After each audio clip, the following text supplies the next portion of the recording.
News, सच जरूरी है। नमस्कार दर्शकों, ये है MNS न्यूज नेटवर्क। मैं हूं आपके साथ आरती। आइए देखते हैं आज की कुछ खास खबरें। दूल्हे तुर्की बाजरा से डॉक्टर लाखों रुपए का उत्पादन ले रहे अनिल जैन। टर्किश बाजरा देखने के लिए किसानों का हुक्म उमड़ पड़ा। दूल्हे तालुका के बोरिस के रहने वाले डॉक्टर किसान तुर्की की देखी देसी किस्म समरा बाजार बोकर अनिल जैन ने लाखों रुपए कमाए। उन्होंने 1 एकड़ से 30 क्विंटल बाजरा का उत्पादन किया है और वर्तमान में किसानों ने डॉक्टर अनिल जैन के खेत में भीड़ लगी रहती है। खानदेश का बोरिस गांव सती माता यात्रा के लिए प्रसिद्ध है। इसी गांव के किसान डॉक्टर अनिल जैन वर्तमान में तालुका में तुर्की बाजरा के कारण प्रसिद्ध है और उन्होंने जनवरी के महीने में बाजरा की तुर्की किस्म बोई थी। इस बाजरे की अब कटाई हो चुकी है और डॉक्टर अनिल जैन ने इस वर्ष 10 एकड़ के खेत में विभिन्न प्रयोग करके इस बाजरे का सफलतापूर्वक प्रयोग किया है। इस साल उन्हें तुर्की से बाजरे का बीज मिला है। इस बाजरा की ऊंचाई 10 से 11 फीट तक हो गई है, जिसमें 30 से अधिक फीट लंबे दाने हैं। उन्होंने इस समय कहा कि लंबे अनाज और पूरी तरह से भरे अनाज के कारण उन्हें प्रति एकड़ 30 क्विंटल से अधिक उत्पादन की उम्मीद है और यह बाजरा 40,000 रुपये प्रति क्विंटल की दर से बेचा जाएगा। उन्हें प्रति एकड़ 12 लाख रुपए उत्पादन की उम्मीद है और इस टर्किश बाजरा को देखने के लिए किसानों की अच्छी खासी भीड़ है। डॉक्टर यह अनिल जैन के खेत में हो रहा है। खेतों में आधुनिक प्रयोग कर किसानों के विकास के लिए भरपूर प्रयास किए जाते हैं, लेकिन डॉक्टर अनिल जैन ने आधुनिक कृषि को क्रियात्मक रूप से सफलतापूर्वक प्रयोग किया है और डॉक्टर अनिल जैन ने अन्य किसानों से इस पद्धति के माध्यम से विकासात्मक प्रयोग करने की अपील की है। इस साल भारी बारिश से दूल्हे के स्थानीय किसानों को काफ़ी नुकसान हुआ है। भारी बारिश से गेहूं, बाजरा, मक्का, सोयाबीन और कपास जैसी फसलों को भारी नुकसान हुआ है। भारी बारिश से कई जगह बाजरा काला हो गया, जिसके कारण यह नहीं बिक रहा है।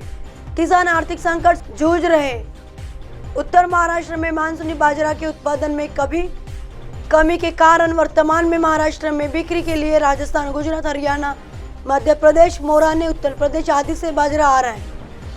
होटल व्यवसायिक, स्थानीय नागरिकों, शहरी श्रमिकों की ओर से मोटे अनाज की भारी मांग है।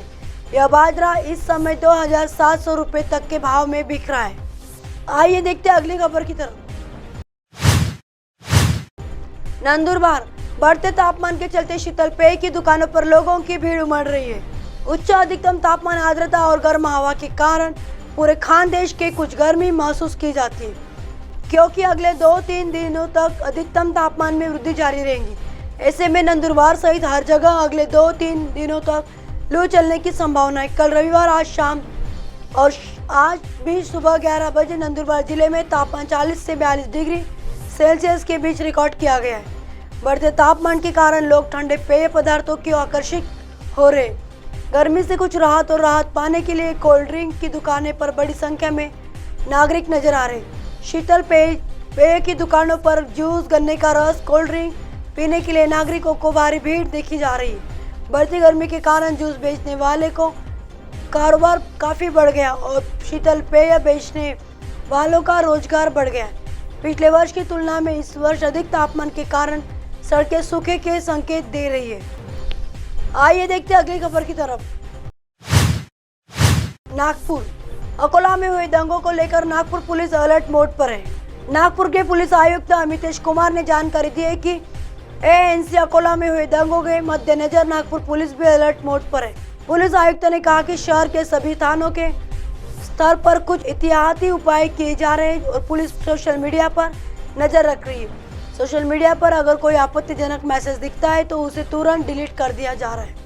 साथ ही पुलिस आयुक्त ने कहा कि पुलिस अधिकारी विभिन्न धर्मगुरुओं के संपर्क में है और पुलिस किसी भी घटना से निपटने के लिए तैयार है। अब आप हमारे चैनल को आपके मोबाइल पर भी देख सकते हैं। मोबाइल ऐप पर देखने के लिए प्ले स्टोर से MNS news TV app download करें। Insta, link, Twitter, iQOO, Facebook और कई सोशल मीडिया के प्लेटफॉर्म पर हमारा चैनल उपलब्ध है।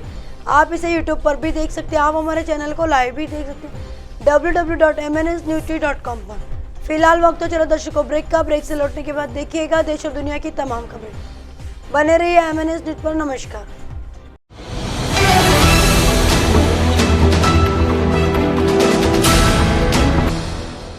ये है MNS न्यूज नेटवर्क और आप देख रहे हैं MNS न्यूज।